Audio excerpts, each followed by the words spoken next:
Vineet Aggarwal ji, it's our pleasure to have you on the LSM Podcast. Can you explain the difference between the Vedas and the Puranas? So we start with the Vedas because they are the oldest scriptures. So the Vedas are like hymn and Yes. they are invocations to the elements. So we are not worshipping fire or we are not worshipping thunder. We are worshipping the deity who's controlling fire or thunder. So pre-Ice Age, the North Pole was not frozen. It had a very conducive environment to live. So there would have been people. How does it link to the Yugas? So you should look at things in an open mind, in an open way. There is a very traditional way of looking at things, and then there is an outright rejection. How come we know so much about the Purans and so much about the Vedas? Our Purans give the descriptions of the entire world, but they focus on Bharat. Do you think we're going to see a new religion in the next few years?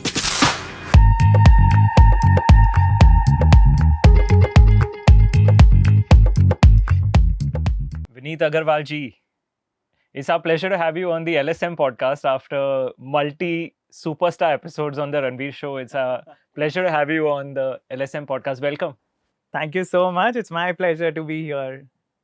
And we have so many things to talk about because you've spoken about a variety of topics. But I want to start with, you are actually now starting to get recognized as one of the coolest minds with respect to what people think and how they interpret Hindu culture. I want to start a little bit about your immersion into Hindu culture. कैसे हो सकता है कि एक बंदा जो चंडीगढ़ से आया था बॉम्बे और starting में Tinkle comics पढ़ता था, फिर how does he get introduced to Hindu culture and what led to this and what led to what we are seeing here today? So, Harshal, actually, it's an interesting journey. And I think, sometimes जैसे हम बात करते हैं about destiny, about certain things that have to happen and, things start falling in place when you follow a certain path. So I think something similar happened with me. मेरे को शौक तो बचपन से था about, reading scriptures, Bhagavad Gita and Amar Chitra Kathas. Tinkle also I used to love. But Amar Chitra Kathas, jo comics, unfortunately, kids today don't know them so well. But I used to think they were wonderful. They give so much information about our historical characters, about characters from the epics, from the legends, Ramayan and Mahabharat. The entire Ramayan and Mahabharat I had read through Amar Chitra Katha comics. And they were like the graphic novels of our time. Through this episode, I want to make sure that, if we had to do a Marvel multiverse kind of thing with Hindu culture, then what the movie would look like. एक attempt तो करेंगे आपके साथ Sure. Because आपका जो view है वो बहुत वाइड है बट एनीवे आप कह रहे थे अमर चित्रकथा के बारे में Yeah, so I think Amar Chitra Kathas gave me the foundation and that kind of stays with you throughout your life. Whatever you read in childhood, whatever you see, whatever you watch in childhood, I think that somewhere or the other it's there at the back of your mind. And then I came to Mumbai from Chandigarh for studies for my medicine. And here, as we were discussing earlier, so when I was in the hostel, for hostelites, free food is a very big deal. So we used to go to the ISKCON temple for free food, basically, free meals. But I think, again, that was, God's plan to lead me back to the scriptures. And so Sunday feast hota hai ISKCON temples mein. And there, I used to attend the lectures and I was fortunate enough to hear stalwarts, like Gaur Gopal Prabhu, Radhanath Maharaj, and all the, good orators, good speakers. And they were all very well read. So from there, I got inspired to pick up the scriptures again. I picked up Srimad Bhagavad Puran and I reread the Bhagavad Gita.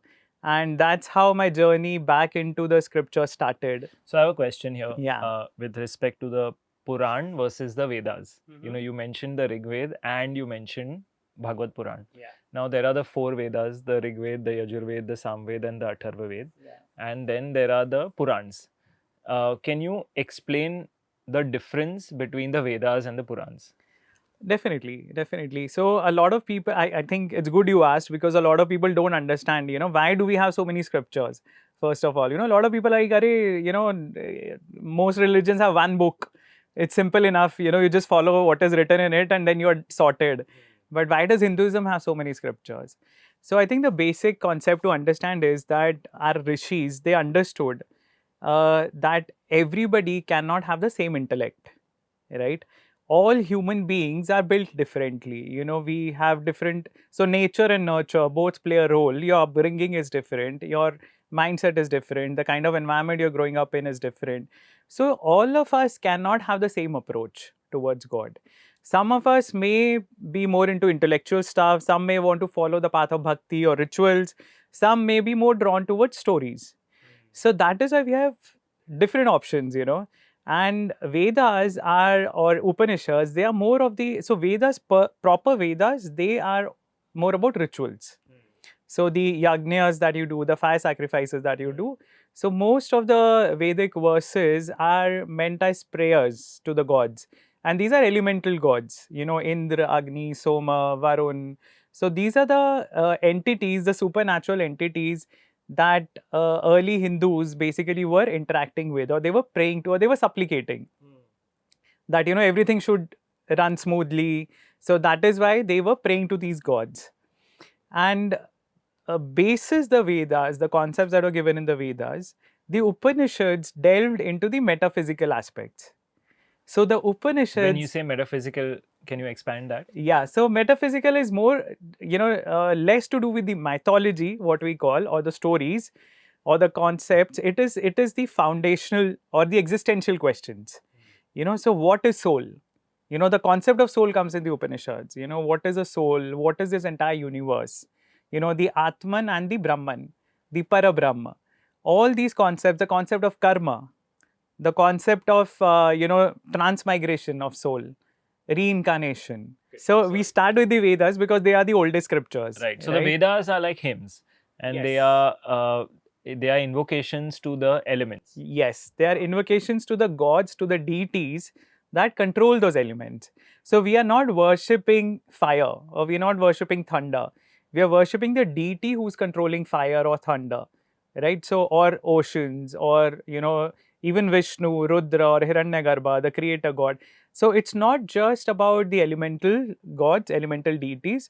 It's also about the foundations of Hindu philosophy come from the Vedas, you know. So there's the Nasadiya Sukta, which talks about how creation must have happened. It's a very, very beautiful and interesting and scientific inquiry, you know, into how the universe would have come into being. And so similarly, you know, there's the Hiranyagarbha Sukta, there's the Purush Sukta, which talks about the cosmic man, the first being in this universe, and why this universe came into existence. So Vedas, they give you a hint of, you know, the basic philosophy, which is expanded on in the Upanishads, right? So Upanishads are more for the people who are intellectually oriented. They want to understand how this world works. You know, there are hundreds of people around you who would have never thought about these things. You know, why am I here? What is my purpose in life? A lot of people don't, you know, they just live their entire lives, you know, without bothering about these things. You know, it's only about, you know, what are you earning, where you going, where you partying tonight, and, you know, the material trap, you know, that they are in. They never even stop to think what else is there, you know, what more is there in life. So people who ask those questions, for them, it's the Upanishads, which allow you to delve deep. Upanishads again give the concepts of yoga, of meditation. You know, it all comes from there. The basic philosophies, you know, the concept of chakras, the concept of kundalini, you know, all this. Of course, there's a lot of it from Tantra also. But Upanishads are that talk about meditation, you know, the first scriptures, the oldest ones. Then we have the Puranas, which give the same wisdom, but they pass the same wisdom to us in a more user-friendly format, where, you know, it's stories. So they give us examples of of ancient kings, of gods, of what all you know, what all incidents had happened, you know, the wars, etc. And through these stories, they pass on the wisdom, the same wisdom that the Upanishads have gathered. And then we have the Itihas, which is Mahabharata and Ramayan, which are more historical because they are more recent in our history. And so again, through Mahabharata and Ramayan, you get to see how the society was, you know, what were the principles what were the beliefs that were followed by the society at that time. So that's the whole idea about, you know, different scriptures. It's fantastic. You know, I just want to take a moment to collect this, because listener के लिए काफ़ी अच्छा है because एक है वेद, फिर है उपनिषद, फिर है पुराण और फिर है इतिहास. एंड हर एक टाइप के यूज़र के लिए हर एक टाइप का एक almost in a way it's built as you can consume it the way you want, depending on your capacity and appetite to consume. So it's fantastic. And there can be a progression, right? I mean, you don't have to stick to just one kind of scripture. If you feel you're more inclined towards reading Upanishads at some stage of life, you can definitely go towards it. In fact, Bhagavad Gita is considered the summary of the Upanishads. And it is. You know, if you read the Upanishads and then you read the Bhagavad Gita, you realize, boss, this is a beautiful summary. You know, all the concepts that are given, Bhagavad Gita talks about the same things, you know, the soul transmigration of the soul, you know, from one body to the other, karma, you know, the sansara, reincarnation, and, you know, the bhakti yoga, the gyan yoga, the karma yoga. So all these concepts which are scattered in different Upanishads, Bhagavad Gita brings it all together and ties it up beautifully. So Bhagavad Gita then again becomes a very essential scripture, you know, for the wisdom of Hinduism. And of course, there's other scriptures also like the Dharma Shastras, you know, which basically set the rules for the society, you know, how should a society function, etc., etc. And Patanjali's Yoga Sutra, what would you classify it as? So I would say it is not really because it's not a religious scripture, right? So it doesn't qualify under any of these categories. But it is, yoga is a part of the, again, Upanishadic teaching. Tradition. Yes. So it would feature somewhere there, but it's not a part of the classical Upanishads. And can I ask you if you can touch upon the difference between the four Vedas? Sure. So Rigveda basically is the foundation for all the other Vedas. Okay, so Rigveda has the hymns. Okay, so Yajurveda and Samaveda, they borrow heavily from Rigveda. You know, a lot of the hymns are actually copies of Rigvedic hymns.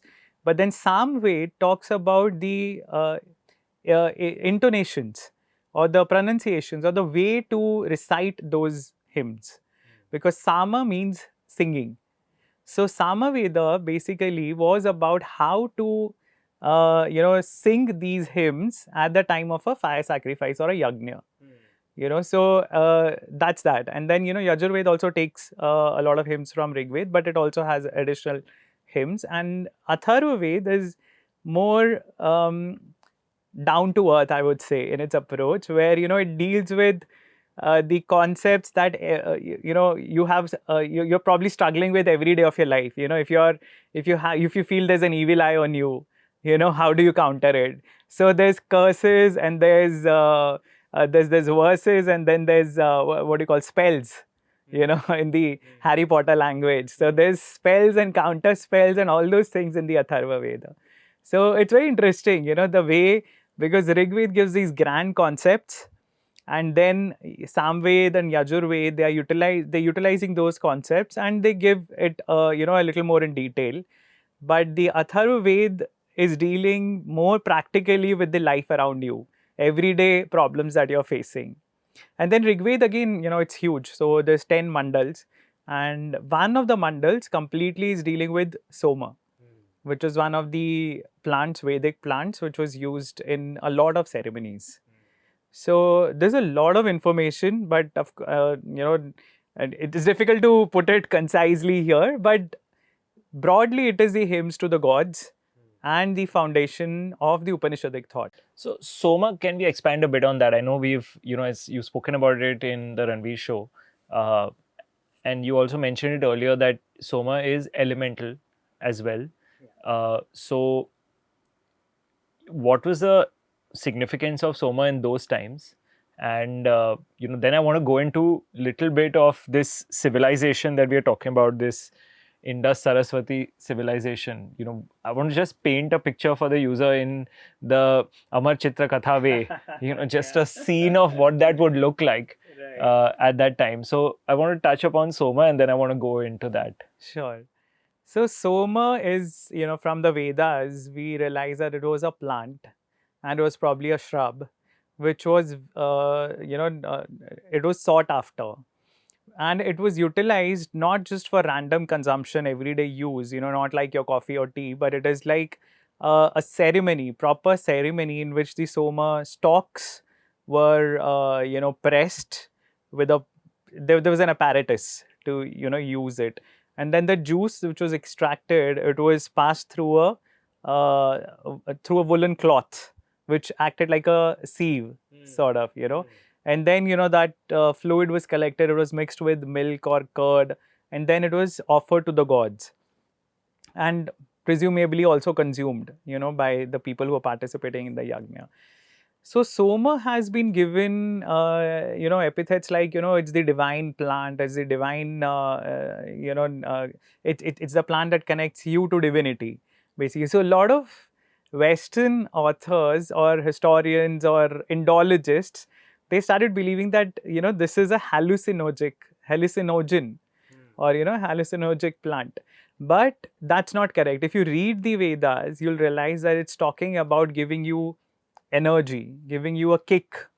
So more of a Red Bull rather than weed. So Soma was something that gave you that alacrity, that alertness of dealing with whatever situation you're facing. And that is why it was offered most often to Indra. And do we have a modern equivalent of the plant today? Unfortunately, we haven't done any research, I feel. There are some substitutes, especially if you go in the south.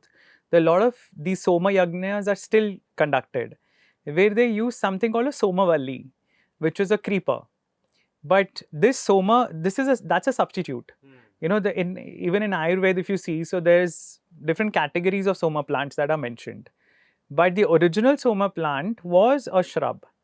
And it had these jointed stalks, so there were very few leaves, very few flowers, etc.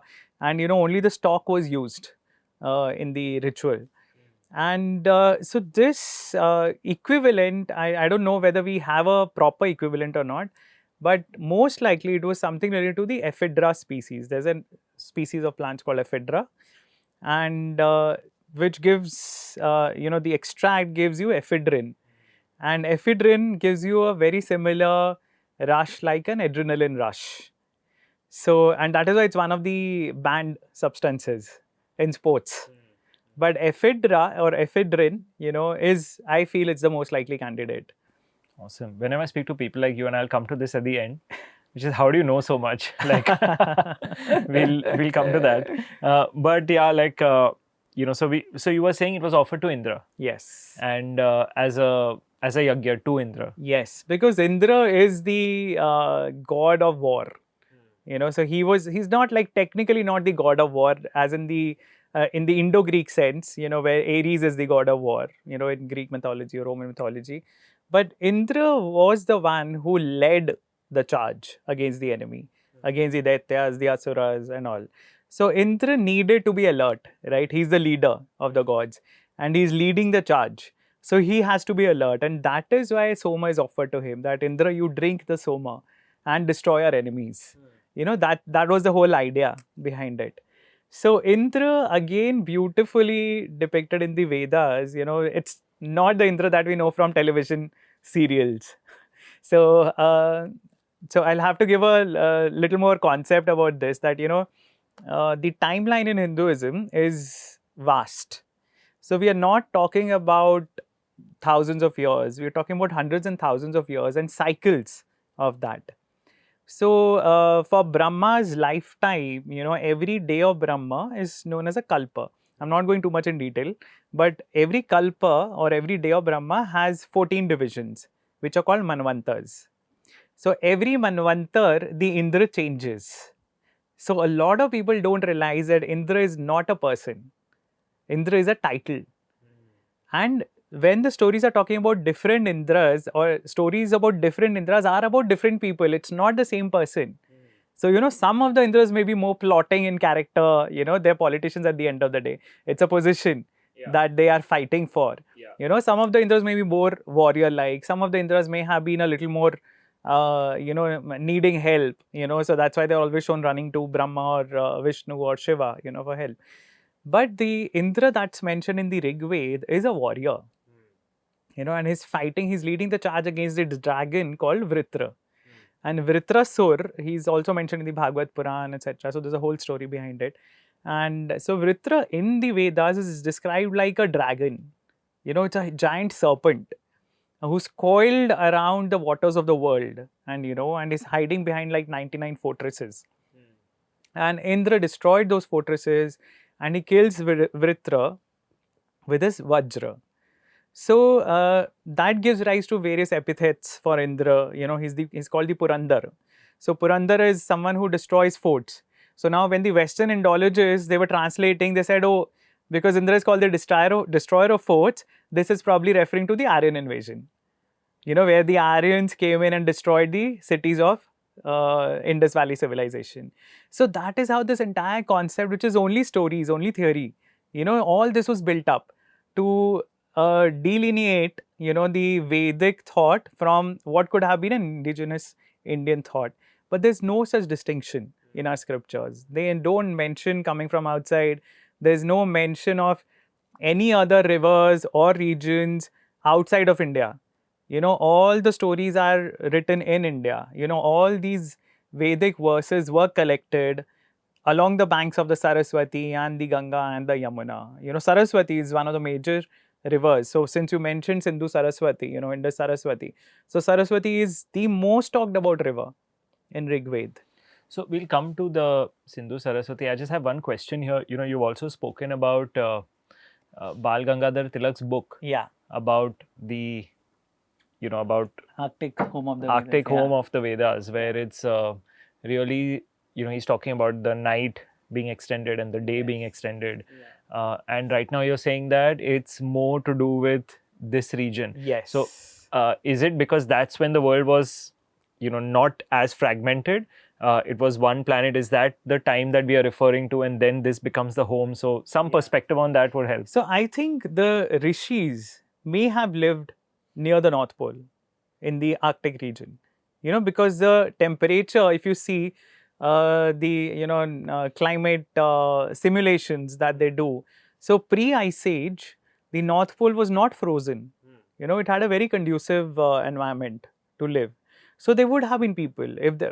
Humans even today, from what science has figured out, again, these are all conjectures, right?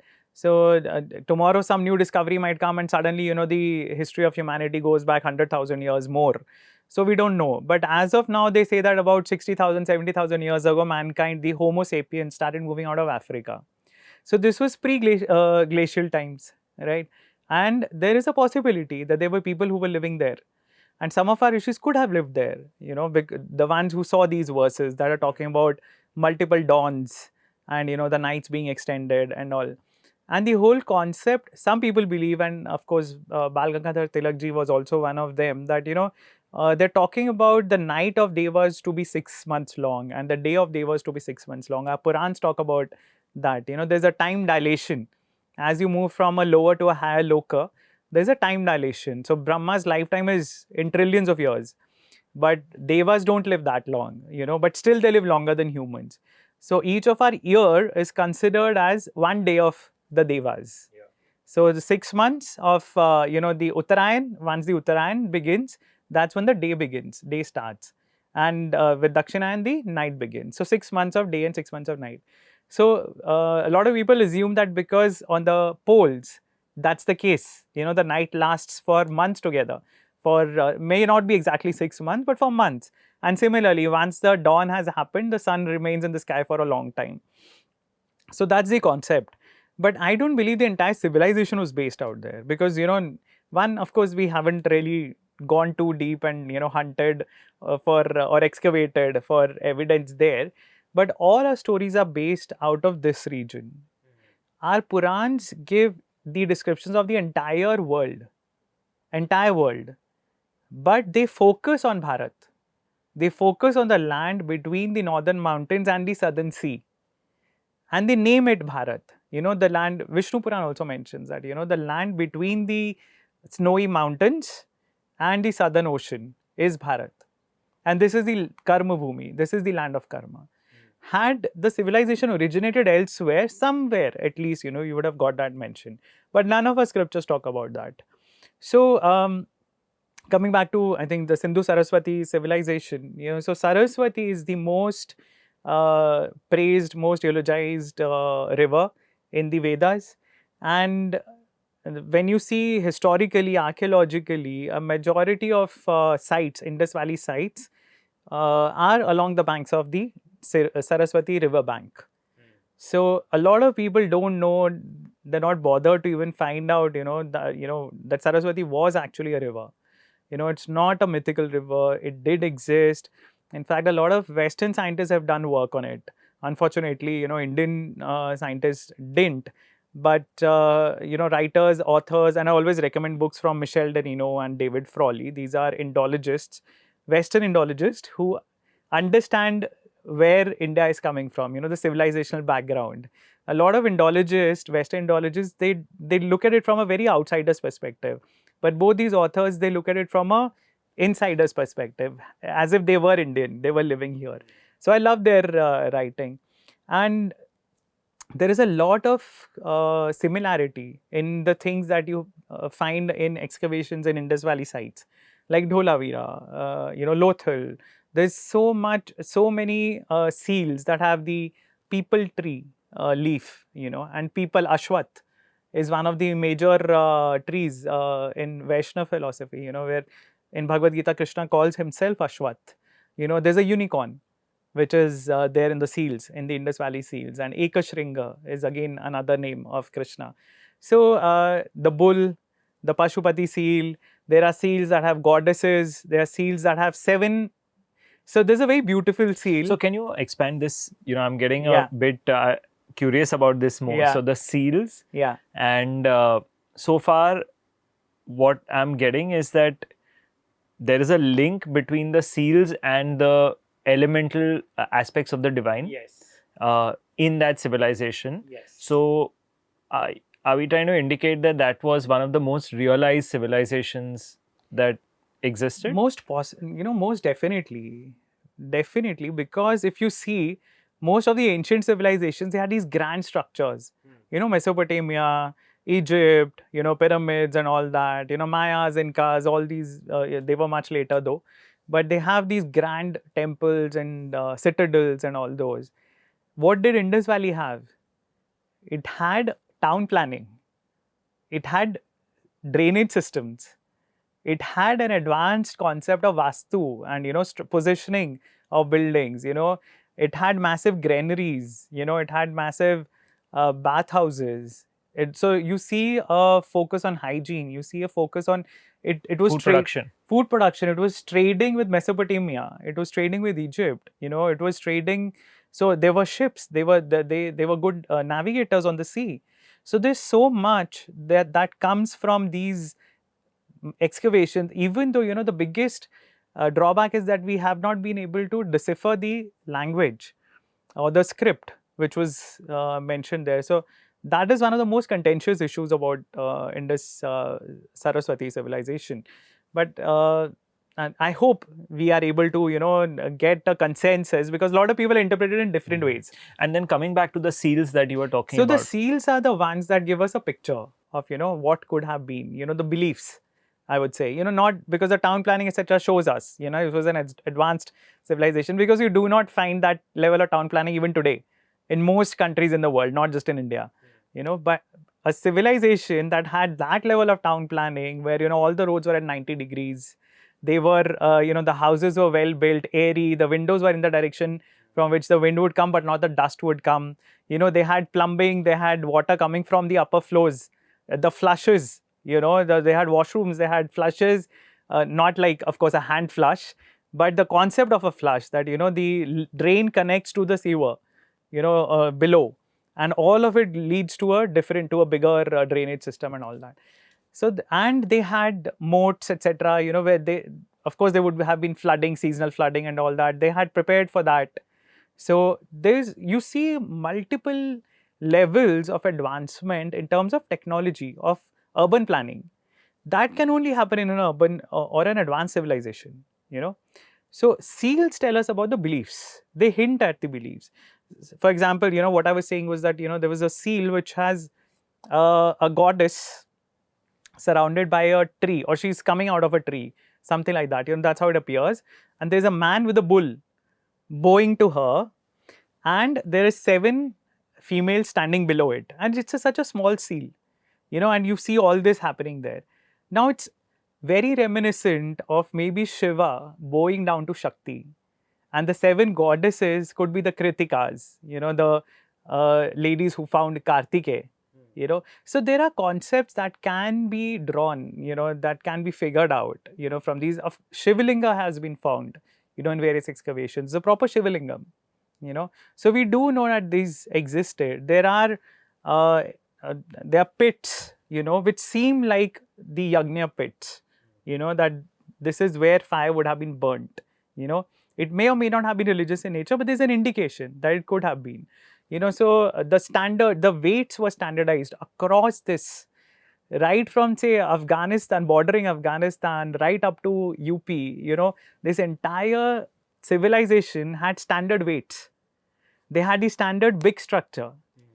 So the concepts of Vastu, the concepts of architecture, the concepts of, there has to be a language that they were using to communicate all these advanced concepts. So why weren't they using Sanskrit? We don't know whether they were using Sanskrit or not. See, there's a difference between the language and the script, right? Which again, we don't understand today so much because we're so used to, like English is written in the Roman script. It's a Roman script, right? And Sanskrit today is written more in the Devanagari script. But Sanskrit was written earlier in various scripts. There's the Grantha script, which is like an old Tamil script in which Sanskrit was written. Sanskrit was also written in Brahmi script. There are different scripts, different ways to write a language. Got it. Like how we chat today, if you're writing a Hindi message, you will not write it in Hindi, Devanagari. You'll type it out because you're more used to writing or typing in the English script, right, the Roman script. But the language you are typing is Hindi, right? But the script is Roman. That is a difference. So it could have been Sanskrit. It could have been some other language. But unless we decipher that script, we will not be able to know. Wow. And what was the world like, in that Indus-Saraswati civilization? You've already described a little bit about the homes, you've described about the irrigation, you've described about, the industrious nature, you've described about some elements of divinity. If there's any more that come to your mind, that would be fantastic because, you're drawing parallels between the seals and scripture. Yes. And what was the period of time there, and with respect to the yugas, right? Where does one see this Indus-Saraswati civilization come according to the yugas? And like how many years back was it and how does it link to the yugas? So see, the concept of yugas is very complicated in the sense, it goes into hundreds and thousands of years. So even I have not been able to make sense of it completely in terms of the human history that we know today. So, but the Indus-Saraswati civilization, the oldest site is Bhirrana in Haryana. And that has been dated to about 9500 BC. Oh. Yeah. So, or 9500 BC or 7500 BC. So, at least 9500 years older, right, than today. So, 9,500 or 10,000 years older than today, than where we are today. That was the extent of the civilization till date that we have found. So a lot of us don't know, what we are taught about Indus Valley Civilization is Mohenjo-daro and Harappa, which are in Pakistan. Maybe at some point you would hear about Lothal in Gujarat being the biggest port and the oldest port. But the biggest Indus Valley site is in Haryana. And it is called Rakhigadi. The oldest site, as I mentioned, is called Bhirrana or Bhirdana, again in Haryana. There are excavations that are happening in UP, the border, where, they have discovered chariots which are 4,500 years old. So till date, we were not, we were told that, chariots originated in Mesopotamia.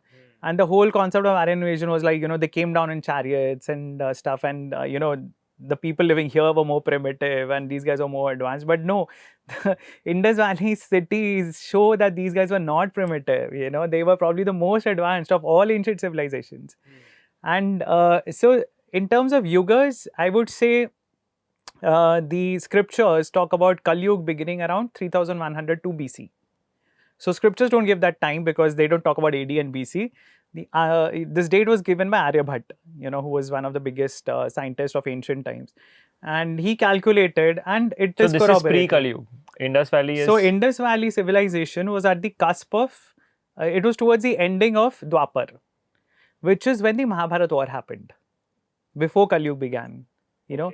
So some people theorize that, you know, probably the civilization vanished because of the big, huge war that happened. May or may not be so. It is more likely that there were climatic changes. You know, the Indus changed course, there was flooding, Saraswati disappeared, there was climatic changes happening all across the globe around 5,000 years ago, which probably resulted in the demise of that civilization. But this was somewhere around the Mahabharata time. For it.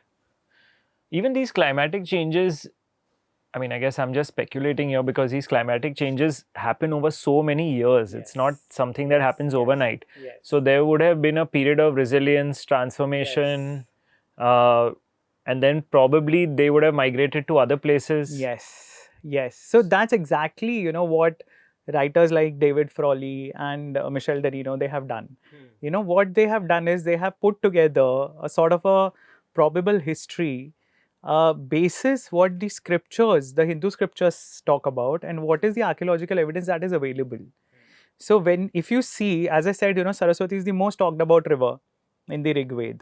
Ganga finds mention only 2 or 3 times, and that is again towards the later part of the Vedas. Oh, so that's when it's coming to life, probably. Yes, that is probably when the center of the civilization moved from Saraswati to the Ganga. Because Saraswati dried up. So that was my next question, you know, like coming back to, you're saying there's lesser known about this, you know, Indus-Saraswati civilization. How come we know so much about the Puranas and so much about the Vedas? I mean, that's just a question coming to my mind, that how do we know so much about this if we don't know about this? And I'm just trying to understand. If there's no answer, there's no answer. But like, that's one thing. And then I'm trying to understand about the linkage between these texts, which is the Vedas and Puranas, and this Indus civilization. So that's the earliest recorded civilization of the Bharatvarsha, if you may call it that way. Yeah. That's the first recorded civilization, right? Yes. So pre that, we don't have records of a civilization. Yeah, not archaeological records. Because we haven't gone that deep. Got it. You know, so we haven't. But as I said, you know, the more we discover, more we realize, you know, nobody knew that there was a 7,500 BC civilization in Haryana. Right? So it was only when that was discovered that we realized it goes back 9,500 or 10,000 years ago, right? So chariots. So that period is the Mahabharat period, as you said. Yes. And then pre that period, as per the scriptures, what all is going on? So as per the scriptures, there's cycles. Yeah. Right, of civilization. Again, there's pralaya, there's destruction, and again civilization begins again. So I would say, you know, somewhere around 10,000 BC, that is when the civilization began again. You know, and that is the period of the Ice Age, post Ice Age, the meltdown. When, see, it's very simple. You know, a lot of world religions talk about a global deluge. There was a flood that inundated a majority of parts of the world. Now, why would that have happened? We have a scientific phenomena called Ice Age. You know, in Ice Age, the water is drawn from the seabeds or whatever, the ocean bodies, the water bodies, and it is frozen. So the levels go down. In that period, whatever places are habitable, they would start living close to the water, right? So civilization starts on the banks of the rivers or along the coast because water is necessary. So in those places, the civilizations began, probably earlier. And when the ice ages, the meltdown happened, you know, the places got inundated, which survives as a memory amongst all ancient civilizations. everywhere we talk about the story of Manu. There's a story of Noah. There's a similar story in Mesopotamia. There's a similar story in Philippines. There's a similar stories in Africa. Similar stories in Latin America. So the records or the ancient stories that were passed on for generations everywhere across the globe, they talk about a global deluge. So this is something scientific which really happened. So last ice age, we know that it ended around 10,000 BC, and that is when civilization began again. So the story of Manu probably should have happened around that time. And Manu's ship or ark, it landed in the Himalayas. That was the highest structure in the world, at that time. So probably that would have been dry. And that is why Manali is considered the place where Manu's ship landed. Manali's name actually comes from Manu. So Manu Alay, it is the home of Manu. And that is the only place in India where you will find a temple to Manu, temple to the first man. So archaeologically, historically, I would say our civilization actually restarted about 10,000 BC at Got least. it. And then that's linking to this 7,500 BC. Yes. What's happening there. Yes. And then scripturally, if you trace that timeline, what are the scriptures saying around 10,000 and 7,500? You're saying you already anchored the Mahabharata. Yeah. And then is there any major event that maybe the listeners can hook on to? So the major event I would say is just this, that Manu's, the flooding happened, and after that the Vivasvat Manvanta started. Right. And but in scriptures the duration is much longer. It is much longer. So it doesn't exactly tally with this. Okay. Yeah. But I would say probably there's some understanding that we need to figure out, about those durations, about those long durations. But around that time, that should have been the time, as per the current scientific knowledge. Got it. That around 10,000 BC, the flooding would have stopped, and civilization would have begun again. And that is when Manu would have restarted the civilization. Now I want to click a bit on this linkage between multiple civilizations and religions, a very interesting topic. And you've spoken about the Soma and the Huma between the Parsis. Yes. You also, just now you spoke about the parallels of stories between religion. Can we explore that a bit about, parallels between, let's say first the controversial one, parallels between Hinduism and Islam? Like, are there any stories that link there? I think it's not controversial. I think it's just, people... Actually, they're human stories more than anything. Yes, it's about how yes. humanity's evolved. Yes. And we are just trying to see if there are, because also I feel like, there was this one thing which we were, as a team, we were discussing, and we were saying, actually, there is, if we start focusing on the commonalities between religion, because normally the human psychology is that when I look at you as different, that's when I divide. When I look at you as same, that's when I unite. Yes. So maybe it should be called religion and not religion. So and we actually even trained an AI to do that. Oh, nice. So we trained an AI with, I think if I'm not mistaken, 6,400 religious texts across the world. Wow. And we started asking the AI questions and said, answer the questions from similar perspectives. Okay. So that's what I'm trying to attempt to do here, which is that, what are some of the similarities that people can be aware of, then they can research on their own. There are a lot of similarities, Harshal, actually. There are a lot of, the basic foundations are very similar in the sense that, first and foremost, religion is meant to connect humans with God, right? It is supposed to make you more spiritual. It is supposed to lay down some standards, moral standards for you. So that's the basic concept of all religions, right? There's the concept of heaven and hell, which is there in all religions. There's this concept of a Messiah. So the similarities, again, the Manu story, the Noah story, it's there in Bible, it's there in the Quran, it's there in our scriptures. There's the concept of heaven and hell, as I said. There's divine beings that are there in all these scriptures. Now, again, a lot of people don't realize that the concept of one God, which people think comes from the Western religions, is also there in Hinduism. Our Upanishads talk about only one being, the supreme Brahma, the Parabrahma. And the same Parabrahma, for his amusement, for his again, I'm saying that, his or her, you can't give a gender. It's, let's just use it, okay? So the Parabrahma, it is its desire to enjoy the universe, the world. And that's why this entire creation has happened, And the same Parabrahm, for running this universe smoothly, takes up different forms that we can understand. We cannot understand the form of God. God cannot be contained in definitions. That's the definition of God. That, somebody, a supreme being who cannot be contained in all the definitions that you can think of, because our senses are limited. We cannot conceive of God also. So that is what the Upanishads say, that, there's a concept of na iti, na iti. Neither this nor that. There's neither long nor short, nor white, nor black, nor red, things like that, neither thin nor fat. So you cannot conceive of God, but God has to connect with you in some way. So God takes some form that you can relate with. And those are the forms that we know as Brahma, Vishnu, Shiva, Krishna, whoever, Indra. And Vedas have this beautiful concept of, ekam sat vipraha bahudha vadanti. That, it's just, the truth is one. The truth is the same. It's only the learned people who call it by many names. Yeah. Same concept in the Abrahamic religions of one God, right? And that is one of the biggest pet peeves with other religions.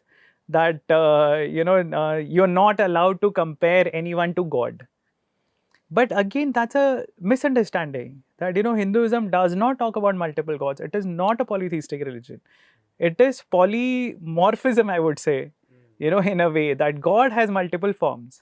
Yeah. But it's one God at the end of it. Yeah, and that's why you also have the, one of the biggest transformative things for me has been the breakdown between Paramatma, Bhagwan and Ishwar.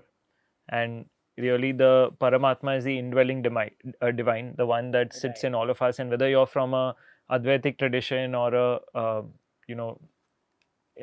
a Dvaitic tradition, you may have a different viewpoint on it, but the Paramatma is the indwelling divine that resides in all of us.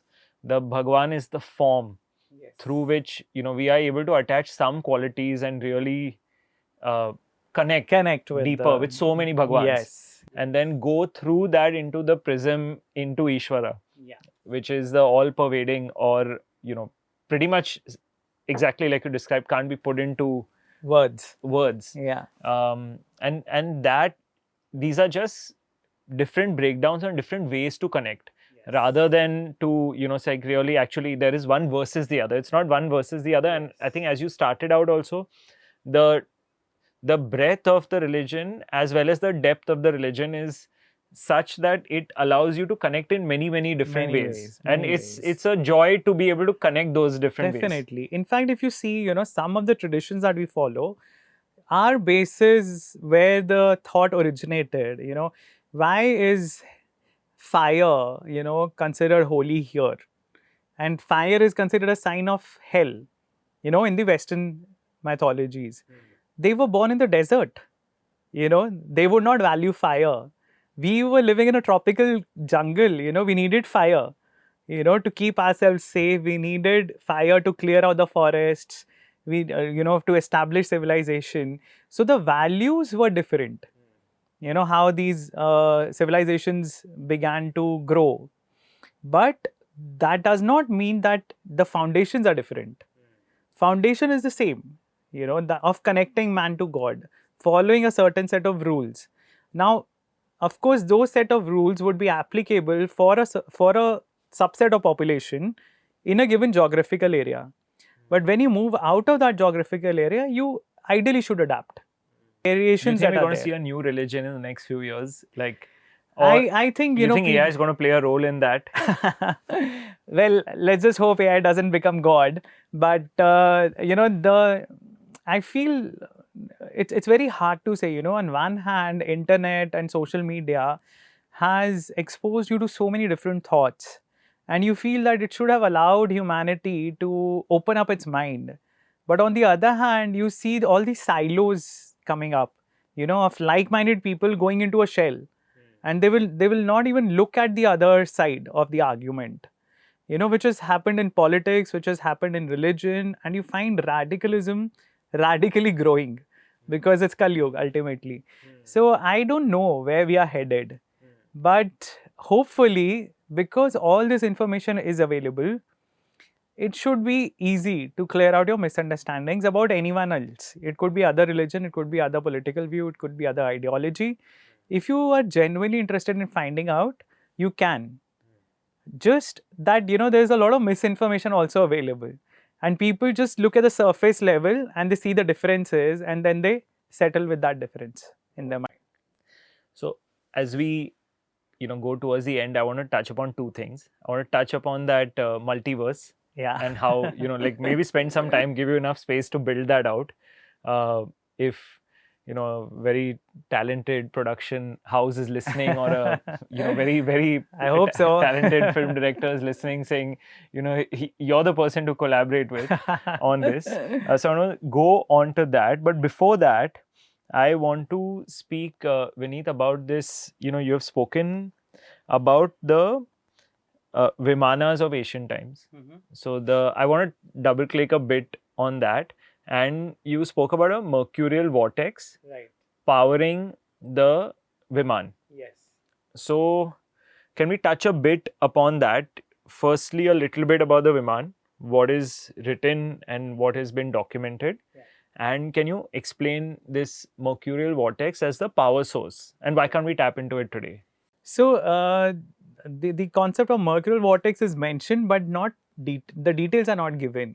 So unfortunately, I am also not very well versed on that particular concept. But Vimans definitely are mentioned in multiple scriptures, and these are not just the Purans. Purans definitely talk about Vimans multiple times, but even the historical texts like Itihas, like Mahabharat and Ramayan, have the concept of Vimans.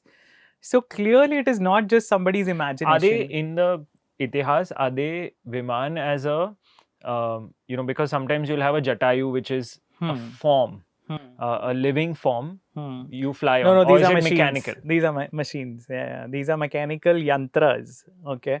So just recently I was talking to somebody about Vimans in a podcast, and so Pushpak Viman everybody knows, right? But people don't realize, how grand it was. It could accommodate the entire army of Sri Ram. When they were going back to Ayodhya, it was a massive, massive structure. And it is called, it is said in the Valmiki Ramayana that it used to connect to the mind of the person who's flying it. There were no controls. It was depending on your mind, who's running it, it connected with you. Something that, AI could probably do. It could tap into your mind and see where you want to go, what you want to do, and all that. It's a bit like also in the movie Avatar. Exactly. Like they have that connection, right, with their vehicle. So Pushpak is definitely there, but I don't want to talk too much about it because everybody knows, some bit of it. There are other Vimans also mentioned, in the Mahabharat. So when Arjun wants to meet Indra, and Indra sends a plane to the earth, and this is driven. The pilot is Indra's charioteer called Matali. And this plane is described in such a way that you realize this is not a structure that you see every day. It's like a jet. It's a jet plane. It's a very powerful machine, which is reverberating. The thunder rumbling of clouds is the sound which is mentioned, which is coming there. And Arjun is aghast looking at it, and it is something that he could have never imagined, seeing in his life. So one idea that we do get is about Vimans that, they were not human technology. They were created or they were shared with us by some other advanced civilization. Now, whether that civilization, Devas or Asuras, whether they were living on Earth, whether they were different pockets of civilization which became more advanced, or whether they were aliens, that's open to interpretation. But the very fact that it was not human technology indicates that, there were some other civilizations in the world, or in the universe that we had a connect with, and they had that access to that technology. So now even today, if you see in a sci-fi movie, you see the way we project, the UFOs to be, or, the spaceships to be, they're shown as very advanced, right? And exactly that's what the Devas used to do. If you actually read the scriptures in the Mahabharata, when that plane actually takes Arjun to Swarga Lok, it's a different dimension, it's a different world. It's not on earth. And they go across the stars. They go into the darkness of space. And Arjun, that's described in the Mahabharata, that Arjun sees that everywhere around him it's only darkness. And then he sees that these points of light that he used to think of as stars on the earth, they are all living worlds. And he sees people on them. He sees Vimans flying on those worlds. And then they take a specific stream of stars. And then they reach Swarg, where again he sees multiple people flying around, in their aircrafts and all that. So to me, it seems sci-fi. It's like an advanced version, like the Star Wars, or something like that. Star Wars, Star Trek, the whole universe of intergalactic civilizations and all that. But the Vimans themselves are very impressive yantras. There's another Viman which is mentioned as the Saubha yantra, which was given to a king called Shalva, and he got it again from Shiva. So he prayed, he meditated, and he got it as a boon. And that Viman was created by Maidanav, who is the architect of the Asurs. Pushpak Viman was created by Vishwakarma, who is the architect of the gods. So this was not human technology anywhere, wherever it is mentioned. And the Saubha yantra is what this Shalv guy uses to attack Dwarka. And it's crazy if you read the description that he's showering, missiles on them from the sky. Sometimes he has this whole horde of stones and rocks and uprooted trees and all that he's throwing on the denizens of Dwarka. And he's firing at them, and then suddenly the yantra disappears. And people are left wondering where it has gone. And, it is in some other place. So it had speed, it had cloaking technology, it had various parameters that you would not associate with a human in that time period, or a human civilization in that time period. So Vimans, I feel, are a very interesting topic. So we can definitely say that it wasn't a human invention.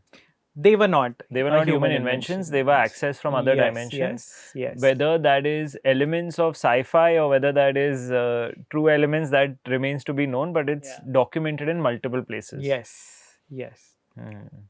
And now that you've painted this, if we had to build that multiverse, before that, just a small thing or segue into Devas and Asuras. Right. Are Devas bad? Are Asuras bad and Devas good, or is it just different dimensions? So they are called good or bad basis what they do with us. So this is humanity's definition. So for us, Devas are the ones who are beneficent, or who are sharing this technology with us. Who are giving us access to more advanced things that we do not have. Right. And they are the ones who bless us. Right. With prosperity, with ensuring that the rains come on time, everything that is good or everything that is in order, that is run by Devas. And Asuras are the ones who always attacked us, who always wanted Why did they want to attack us? So it's just about expansion, or power or greed or ambition or lust. So for Asuras, it has always been the baser instincts that they operate on. And they always want to expand their dominion across the universe. So there are 14 lokas that are mentioned in our scriptures, and the lower lokas are where the Asuras live. So Asuras always as a first step, they attack Earth. They establish their dominion over Earth, and then they move to Swarg. So all the scriptures, all the stories have a similar foundation, that it's all about greed. It's all about they wanting more than what they already have. And that is what differentiates them from Devas. Devas never attack us, right? They're happy where they are. They're happy in their Swarglok. They don't want control over all 14 lokas. Asuras always, multiple Asuras want that. Okay, awesome. So let's now build that narrative Multiverse, arc. Yeah, yeah. like the multiverse. Where would you start your first movie? I would say that, first the concept of the lokas, in the universe needs to be established. A lot of people have this very vague idea about what a loka is. A loka is not something that exists in a parallel universe or in a parallel dimension. It is very much mentioned to be in this universe. It's a physical entity in this universe, physical place that we can reach. Not we, because our technology is not there, but it is existing in our universe. Our senses don't allow us to experience those dimensions. Yes. And even scientifically, we are not that advanced. And we haven't even been able to cross the solar system. Our manned spaceships haven't gone beyond the moon, So, or of course, we've been in the sky. We haven't landed on any other planet, right? The humans, per se. Our technology, the Voyagers, etc., they go out into the space. We have no way to retrieve them. Once we fire them, far away, after Saturn or Uranus, they don't return. They go out of the solar system. So our technology also doesn't allow us to do that. So you'd establish the lokas. So the lokas, there's 14 lokas. Earth is at the middle level. That's the Madhya Lok. And there's 6 lokas above us and below us. 7 lokas below us. So that is how it is stacked. In the Purans, it's like a stack, 14 lokas. But of course, it won't be like that. So it's again very beautifully described that, from Earth to the Sun Earth is Bhulok. From Earth to the Sun is Bhuvarlok. So everything from the Earth to the Sun, everything is included in the Bhuvarlok. And from the Sun to the polar star is the Swarglok. So wherever the pole star is, if you see what all exists between, Swarglok will be somewhere there. The place where Devas stay will be somewhere there. That is how I would establish it first. So you'd establish Swarglok as your first film? Probably. Yeah. Or you'd establish the stack and then you'd establish Maybe first Swarglok. the stack, yeah, and then the Swarglok. That, Swarglok is not some fantastical dimension. It is probably a galaxy or a planet, which is in this region between the sun and the pole star. And then there is distances mentioned for all the lokas, that, how further away is the next loka, what does it look like, who lives there and all that. So in detail, then you start exploring the different worlds. As I said, it's very much like the, Star Wars, the prelude movies, which came, the Phantom Menace and, the Empire Strikes Back and all that, where you see all these beautiful civilizations of different aliens. They're not human civilizations. Different aliens have their own civilizations. And some of these civilizations could be what our lokas are describing. So if you were to, cinematically look at your opening scene of the Swarglok, and who would be your main characters in Swarglok? Indra, of course, and there are these fantastic beings, like, he has this elephant, which is the white elephant, which is a 6-tusked elephant, There's the flying horse that he has, Uchchaishravas. The elephant is called Airavat. There's this all the gods, the deities that control the elements. So these are posts. These are not individuals. These are posts. So there's a being who controls fire. There's a being who controls water. There's a being who controls sky. All these people. And it has to be done in a more, I would say, in a more logical way, not in a fantastical way, not in a fantasy movie way, but in a logical way, that this is the in charge. He's the minister of this resource, and this is how he should be portrayed as, not as a, somebody who's maybe mythical or, divine. He's divine, yes. From our perspective, he's divine because he has a control over this element. But it's a person with a job to do. And Indra is the leader, like the prime minister of that entire cabinet. And they have all these resources. How they talk about. And what is the purpose of all these people? They are control. They are helping this universe run smoothly. What do our ministers do? That's the whole purpose, right? That they are supposed to establish. So they are helping it run, and then where's the conflict going to come from? So the conflict comes from the Asuras, where they are these beings in a separate look, separate galaxy, maybe, which is the ambition-driven, species that keeps attacking, like the Krulls, in the Star Wars movies and all those.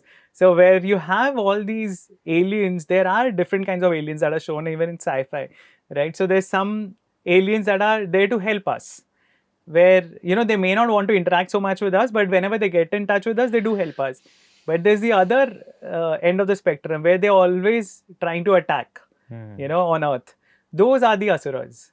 Those are the Daityas, the Danavs. And again, there's different categories. Danavs are described as giants. Daityas are different. Rakshas is different. Asura is an umbrella term. And all these, they are driven by their lust for power. So these are the ones who want to probably, grab a major chunk of resources of this universe.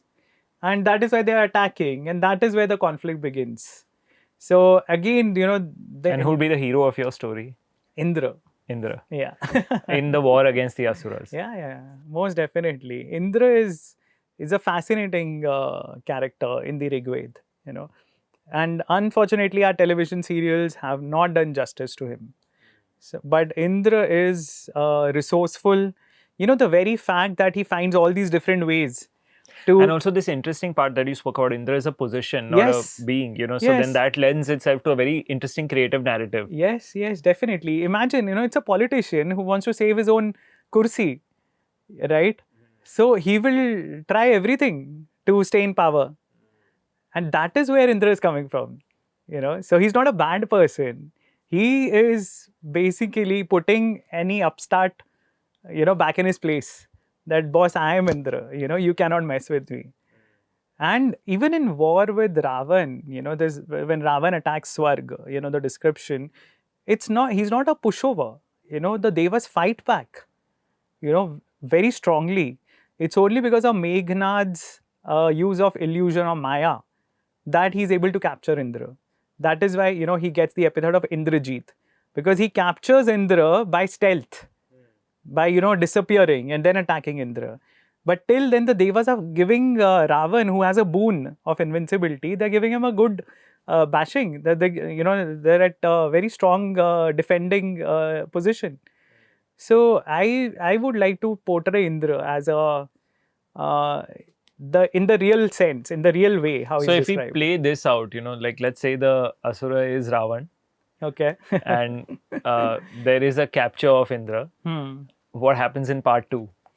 So part 2, of course, that is not very exciting in this particular story. But there's multiple stories, especially the story of Maharaj Bali, who was, sent to Patal by the Vimana avatar. A lot of people have this belief that, Bali was a very good king. So why was he, it was unfair of Lord Vishnu to punish him and send him to Patal and all that. But again, Bali had, attacked Swarg. He'd taken the, kingdom of Indra. And that is why Vishnuji helped him, because it was not Bali's time to rule. But Vishnuji was so happy with him that he blessed Bali that, you will become the next Indra. The next Manvantar, you will be the Indra. So imagine an Asura becoming an Indra. So that I think there is so much to explore there. I feel like if you're a creative professional and if you've heard and reached this part, and this is the man you want to speak to, if you want to write the script and if you want to build that narrative out. But I genuinely hope that happens, because in your writing that is reflecting, and I'm sure there's already lots of people talking to you about it. I just hope you go and create the way you're creating your books. You go and create those, visual movies also, because it ties back to the Amar Chitra Katha that you started with, because that's where visuals also invoke imagination. Yes. But thanks so much for sharing all of this. My pleasure. With such beauty. And, my pleasure, Harshal. I love talking about all this, and I love looking at it from a scientific angle. Because I feel as educated people, urban, youth, or educated urban audience, I would say that you should look at things in an open mind, in an open way. There is a very traditional way of looking at things, and then there is an outright rejection. So why do we have these two extremes?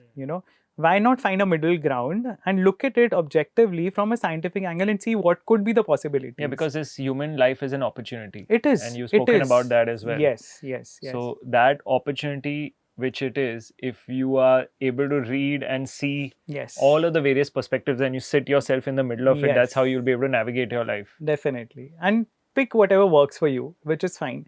But don't shut yourself to any possibilities without reading.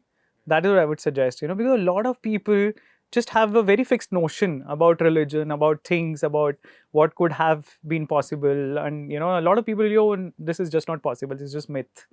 These are just fantasy stories. But what if? Why not that possibility? Once you start exploring that what if, the entire life changes, and I think that's what needs to come out. And I really hope somebody listens to this podcast and thinks of creating a multiverse. I'm sure. So that would be a true, achievement of bringing out this thousands of years old stories. Harshil, there are beautiful stories. What we have seen in Marvel movies and, for example, in Avengers, etc. I think that's just, that's not even 1/10 of what is written in our scriptures. The kind of grandeur, the kind of possibilities, the kind of, intergalactic civilizations that are mentioned, the technological advancements that are mentioned, the astras, which we didn't even touch upon, the divine weapons that are there, the how you had Beam Me Up Scotty, in Star Trek, where they just disappear from one place, appear at another. That's exactly what Devas do. Suddenly wo adrishya ho jate hain. How? They have control over these technologies, right? So if you look at it from that angle, what was done with Thor? Again, they have shown technology, right? It's a mythology. It's Norse mythology from where Thor has been taken.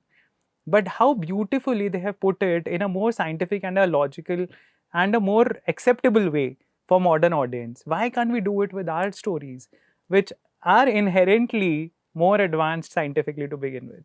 There's movies waiting to happen. Producers, there's movies waiting to happen. Let's hope so. Thank you so much. My pleasure. Thank you. Thank you for having me.